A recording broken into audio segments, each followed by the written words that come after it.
มัสการพระคุณเจ้าที่เคารพอย่างสูงเรียนท่านคณะกรรมการและสวัสดีท่านผู้มีเกียรติที่เคารพทุกท่านในห้วงแห่งชีวิตของมนุษย์ที่เวียนว่ายอยู่ท่ามกลางกระแสโลกอันเปลี่ยนผันความดีนับเป็นสิ่งสูงค่าเปรียบประดุจแสงเทียน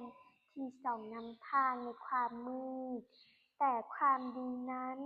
หากปราศจากสุจริตธรรมก็เปรียบเสมือนเปลวไฟที่ไร้น้ำมันย่อมดับสิ้นพันลงในทันทีเพราะแท้จริงแล้วสุจริตธรรมคือหัวใจของความดีเป็นรากแก้วที่หยั่งลึกลงไปในจิตใจทำให้ความดีงอกงามมั่นคงอย่างยั่งยืนสุจริตธรรมมิใช่เพียงการไม่กระทำความชั่วแต่คือการดำรงชีวิตด้วยความซื่อตรงทั้งทางกาย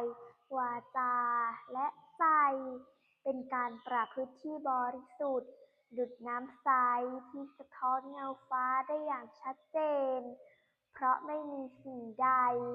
ขุ่นมัวหรือเจือปนดั่งพระพุทธองค์ทรงตรัสไว้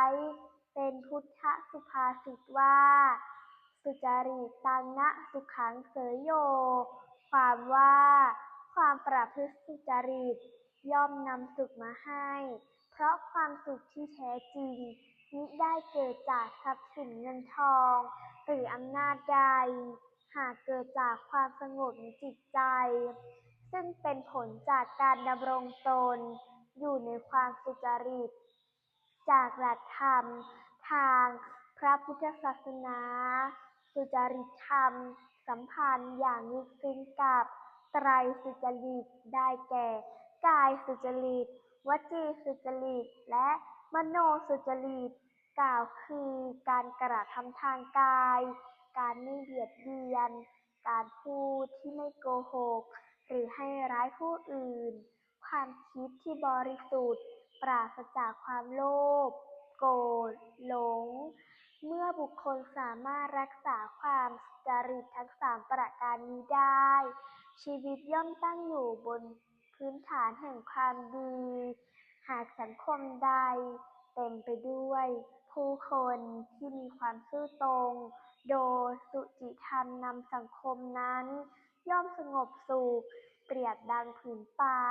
ที่อุดมสมบูรณ์เพราะมีรากไม้อย่างลึกค้ำจุนผืนดินไว้ไม่พังทลายแต่หากขาดสุจริตธรรมความดีทั้งหลายรากที่หยั่งลงไปต้นไม้ก็จะสั่นคลอนลงเมื่อมนุษย์ยึดมั่นในสุจริตธรรมแล้วความดีจะไม่ใช่เพียงสิ่งที่แสดงออกแต่จะกลายเป็นตัวตนเป็นลมหายใจ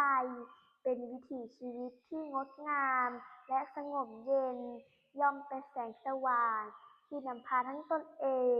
และผู้อื่นให้ก้าวพ้นจากความมืดแห่งกิเลสไปสู่ความสุขอันแท้จริงและยั่งยืนตลอดไปสุจริตเป็นรากแก้วแห่งความดีชนสุขีพ้นภัยพานสว่างโหนรักษาจิตกายวาจาน้อมนำตนมิ่งมงคลแก่ชีวิตนิจนิรันดร์ขอขอบคุณค่ะ